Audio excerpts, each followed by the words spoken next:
紧张初夜。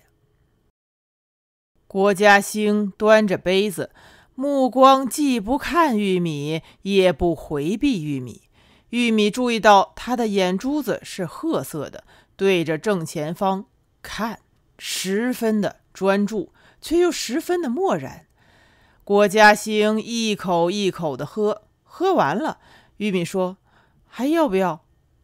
郭嘉兴没有接玉米的话，而是把杯子放在了桌面上，这就是不要了。因为找不到合适的话，玉米只好继续站在郭嘉兴的跟前，反而拿不定是穿还是不穿。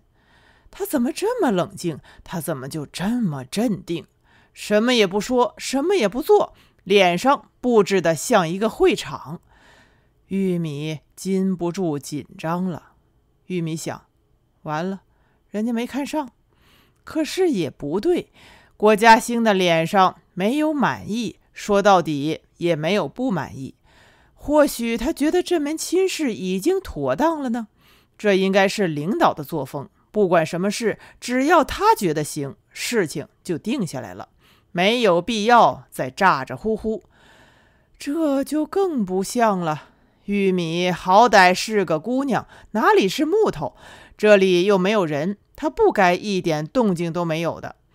玉米傻站了半天，居然也冷静下来了。玉米自己也觉得奇怪，怎么自己也这么冷静，像是参加人物会议了。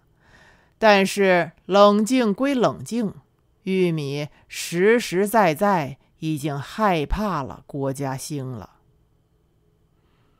郭嘉兴说：“休息吧。”郭嘉兴站起身，开始解自己的衣裳。郭嘉兴好像是在自己的家里面，面对的只是自己的家人。郭嘉兴说：“休息吧。”玉米明白过来了，他已经坐到床上了。玉米这一下子更慌神了，脑子却转得飞快，但是不管什么样的决定都是不妥当的。郭嘉兴虽说解得很慢，毕竟就是几件衣服，已经解完了。郭嘉兴上了床，是玉米刚才睡的那张床，是玉米刚才睡的那个地方。玉米还是站在那儿。郭嘉兴说：“休息吧。”口气是一样的，但是玉米听得出有了催促的意思。玉米不知道该怎么弄。玉米这一刻只盼望着郭嘉兴扑过来把他撕了，就是被强奸了也比这样好啊。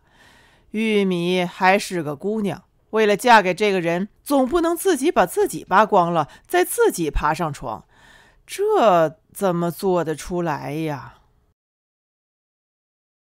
郭嘉兴看着玉米，最后还是玉米自己扒光了，自己爬进了被窝。玉米觉得自己扒开的不是衣裳，而是自己的皮，只能这样。刘粉香说过，女人可以心高，但女人不可以气傲。玉米赤条条的，郭嘉兴也赤条条的，他的身上散发出淡淡的酒精味儿，像是医院里的那种。玉米侧卧在郭嘉兴的身边，郭嘉兴用下巴示意他躺开，玉米躺开了。他们开始了。玉米紧张的厉害，不敢动，随他弄。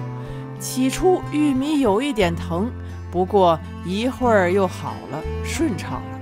看来郭嘉兴对玉米还是满意了。他在半路上说了一句话，他说：“好。”到了最后他又重复了一遍：“好。”玉米这一下放心了。不过事情有了一些周折，郭嘉兴检查床单的时候没有发现什么颜色。郭嘉兴说：“不是了吗？”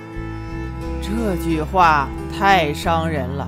玉米必须有所表示，但是表示轻了不行，表示重了也不行，弄得不好收不了场。玉米想了想，坐起来穿衣服。其实这样的举动等于没做，也只能安慰一下自己。玉米自己都知道自己的心里虚了一大块。玉米只想哭，不太敢。郭嘉兴闭上眼睛说：“不是那个意思。”玉米重新躺下了，卧在郭嘉兴的身边。玉米眨巴着眼睛，想这一回真的落实了，玉米应该知足了。不过玉米突然又想起彭国良来了，要是给了国良了，玉米好歹也甘心了。一直留到现在，这样打发了，一股说不出的自怜涌上了心房。好在玉米忍住了，到底有所收成，还是值得。郭嘉兴抽了2根烟，再一次翻到玉米的身上，因为是第2次，所以舒缓多了。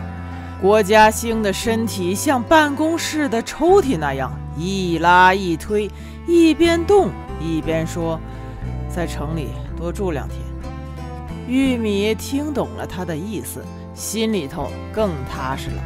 他的脑袋深陷在枕头里，侧在一边，门牙把下嘴唇咬得紧紧的。玉米点了几下头。郭嘉兴说：“医院里我还有病人呢。”玉米难得听见郭嘉兴说这么多话，怕他断了，随口问：“谁？”郭嘉兴说：“我老婆。”玉米一下子正过脸看着郭嘉兴，突然睁大了眼睛。郭嘉兴说：“不爱你的事晚期了，没几个月，他一走你就过来。”玉米的身上立即弥漫了酒精的气味，就觉得自己正是垫在郭嘉兴身下的晚期老婆。玉米一阵透心的恐惧，想叫。郭嘉兴捂住了，玉米的身子在被窝里疯狂地颠簸。郭嘉兴说：“好。”